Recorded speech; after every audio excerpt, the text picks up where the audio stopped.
Hello guys, welcome to Assetto Corsa. This time we are in a public server with the foggy Imola. I'm trying out the BMW Z4 GT3. It's kinda like a new car to me, I never driven this car before. Okay Carlos, be ready. We qualified in 3rd position, we got lucky in quali I think. Go, go, go! It's party time! And so let's see how can we fare in this race. I tried to find some setup online or in some hot lap and trying to mess a little bit with it during qualification. This is very close racing. And we just got hit in the back. As you guys can see, everyone is driving a little bit on the edge. P2 and P1 guys, they seem to be really fast, because it's really insane how much they are pulling away, how much time they are gaining on me so quickly. Of course, these cars are also from the GT2 category instead of the GT3. Usually GT2 are a bit harder to drive, but they are a bit faster as well, if you know how to drive them. Sometimes I try to drive that Ferrari GT2, but for me the problem is that you need to be very good and careful with the braking on that car, because the brakes want to lock pretty easily. That car doesn't have factory ABS. We cannot use driving aids from the game, so if a real life car driver cannot use ABS on that car, we also cannot use ABS on that car.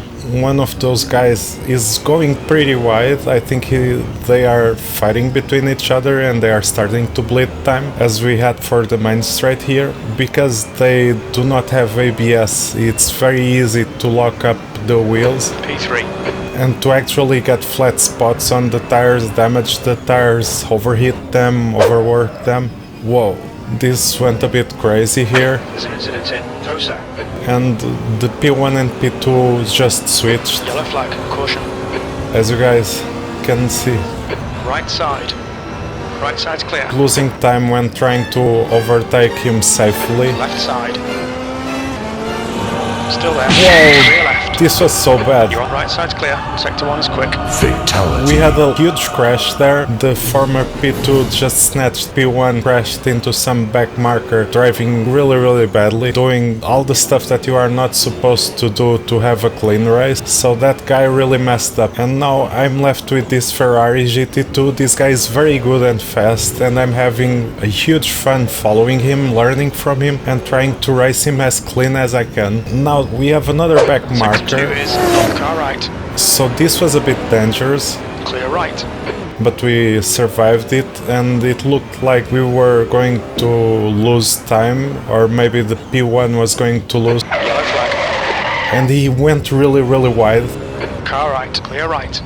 Maybe he was a bit distracted, getting back into his groove after almost having an incident with the back marker. We just got so lucky now, because now we are You're in the leading. lead. Now all we have to do is just not mess up, try to keep our first place, and also I'm trying still to push the car, because I know these guys are faster than me, and if I don't push I will end up getting overtaken by them. I'm still checking and the guy is following me. Now this becomes a completely different thing. There's an incident in Aqua Minerale. Yellow flag, caution. You guys can see we have the lights on because The gap behind is now 1.2 seconds.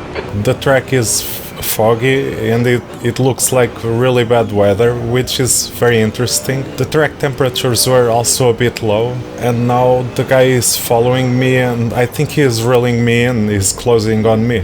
Sector 2's 2/10 off the pace. Your rears are cold.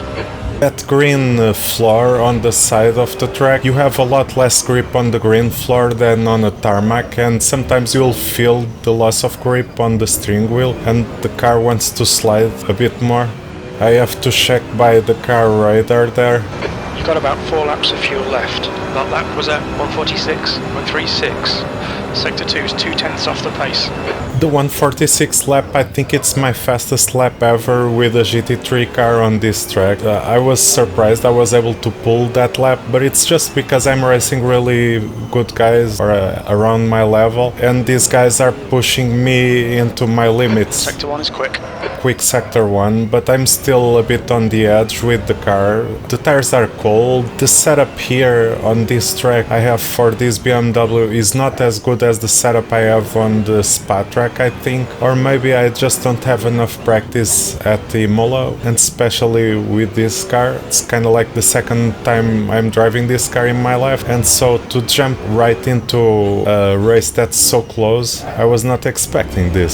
We ended up losing a bunch of time on that floor. The car started to oversteer. I had to correct it in the opposite direction. And now, as you guys can see in the radar, he's following me very close. In the main straight, I thought I would be overtaken. Defend your position, don't let him through. They're faster than us in 2, that's a 1. That's half distance. We think about 3 laps of fuel remaining. Push or we'll lose this place. Your lap time was 1:47.00. There's an incident in Villeneuve. Sector 3 is 1.1 seconds off the pace. Lost 1.1 seconds in Sector 3 due to the mess up on that green floor. He is telling me to push, of course, we know this from the start. Left side tyres are cold. He also telling the left side tires are cold. Now I'm trying to push and I'm already a bit on the limit of what I can do with this car. I'm already at the edge of grip many times, and sometimes I'm almost losing the control of the car. So for the most part, Sector 2 time is good. we are just fighting to drive as fast as we can, but still as safely as we can. Here I had a bit of a lockup and went a bit wide.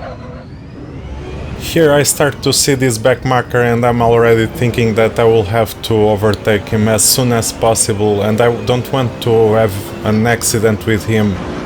Come on, Carlos. 2 to go. Stay focused. We can win this. Only 2 laps of fuel left. Sector 3 is 0.43 off the pace. Car right. Clear right. A little bit aggressive on my part, but I tried to outsmart the guys by using this back marker to leave the guy that is chasing me behind him for a while, so I have room to breathe. I've been under pressure for the whole race. I'm driving at the limit of my abilities the whole race, and I'm already feeling a bit exhausted.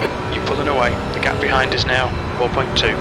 Because I'm not familiar with this car and I'm discovering what I'm doing as I'm going with it, and so having that guy pressuring me was a bit scary, especially because I want to race really clean and I want to have a realistic and fun race. I don't want to have crashes with guys that are faster, because then I cannot learn from what they are doing. Oh no, this was really bad. And now because I was accelerating outside the track, I got the penalty and I had to clear the penalty. This was not smart on my part, because I should have kept going with the penalty, and instead of losing so much time there, I will just clean the penalty in this corner here on this left turn, so I would have to lose time in the turn anyway. Now I had the mess up and the lockup, and now we have a very better than damaged BMW following us. For me this was a bit weird. Come on, Carlos.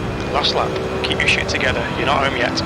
This is the last lap of fuel. I don't know where this guy came from, what happened behind, so that the Ferrari is not following me anymore. And if this guy came from all the way to the back, this guy must be faster than the other guys that were chasing me. So now I'm really scared. It's my last lap, and at the same time I'm really worried that I'm going to lose the race. I'm still trying to push the car, but at the same time I don't want to mess up. But now this BMW car, it's a new variable. I'm starting to worry about this back marker already, because I don't want to have any crash. The race has been really fun and it will be nice to race to the end.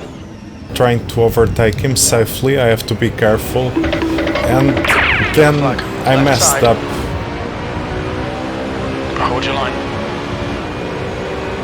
He's still there. I was a bit too throttle happy. Still there. Clear left, on your left.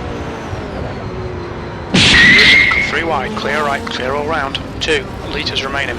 Now this BMW guy, he asked for sorry to us, and he was a bit aggressive on the overtake. He was driving on the limit of how fast he could drive, and the car ended up understeering a bit. That happens every time you are on the inside and someone is on the outside. The cars from the inside can understeer to the outside. We still ended up winning a podium position, but just third place. I think the biggest fault was my mess up in that part with the green floor, because if I had a different line or a different throttle, I could have kept the car more stable and get a better exit. Thank you guys for watching. I hope you guys have enjoyed. Please leave your comments, like and subscribe to the channel for more content. Have a great day.